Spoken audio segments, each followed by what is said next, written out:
talking about some of the issues presenting themselves to people in the Philippines, particularly migrant workers who are travelling all around the world. You were saying a huge number leaving the Philippines every day. That's true, and based from the statistics provided by the government agency, every day there are 5,000 Filipino migrant workers who is looking for the greener pastures both all over the world. So they're looking for jobs with money, better money. Where are they going in the world? Well, mostly it's in the area here in Abu Dhabi, in Dubai, or in this particular area of the Gulf.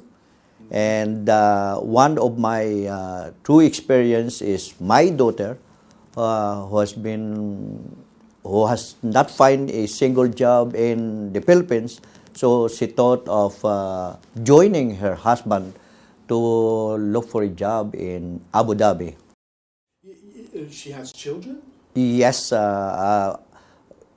one boy and one girl, ages 8 and 7, and the response to that is being a grandfather. So I have to attend to the needs of my grandchildren. So they see their parents once every 2 years. 2 years. Tell us about the relationship between your church and the Anglican Communion, why it's important for you. My advice to my daughter and to her husband and to my nephews, I have several nephews in Abu Dhabi and Dubai, and I told them not to lose faith and to continue to practice their spiritual life.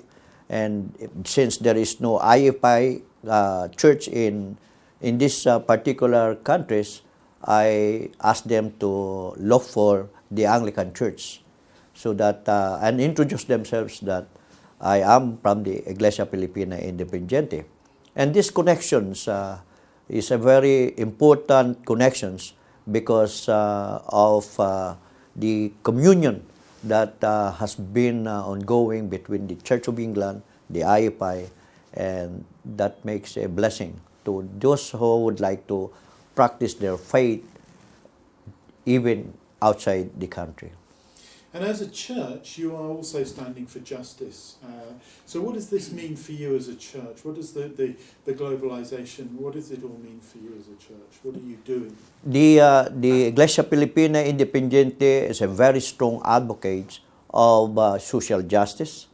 And whenever our people is being confronted with these particular issues of illegal human trafficking, unemployment, and other human rights abuses, the Iglesia Filipina Independiente speaks very, very strong of condemning all these evils of society.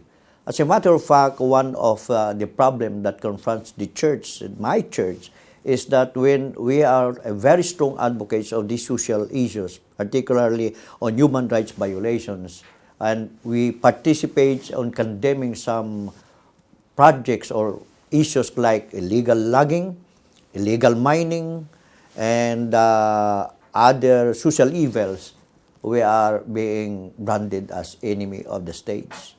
This is the very reason why some of our priests and bishops has been killed. Like, for example, the Obispo Maximo, my predecessors, has been killed inside the church. This is very tragic, and there was the news that the case is solved, meaning the false guys that has been identified as the culprit has been the culprit, and they have been released because the church is no longer interested with the case. The other one is our priest, one of our priests, whose intention is to assess the striking peasants of this Hacienda Luisita that is the property of the president family, has been also killed while on his way to celebrate the Holy Eucharist in one of his chapels. So we in the Anglican Communion, those of us who are in full communion with your church, we are in full communion with a church that is being persecuted for standing for the poor and standing for justice. What can we do for you? One that was very striking as a response of the wider Anglican Communion is the church stood in terms of also condemning the brutal slaying of our leaders. We are very happy to receive strong letter from the Archbishop condemning this kind of the killing, and also the different issues that confronts the Filipino people in the Philippines. Thank you. I find it also interesting at this time in relation to migration and globalization. For instance, in the Bible, you have there the Exodus from Egypt to the Promised Land, and it took them like 40 years to journey from the progressive and bountiful Egypt. Now, at this time, I think it is like exodus towards Egypt rather than out of Egypt, because a lot of people, like my countrymen, Filipinos, they would like to go to London, for instance, or America, or places where they find they will have greener pasture, and that has affected a lot of our families, affected our churches as well.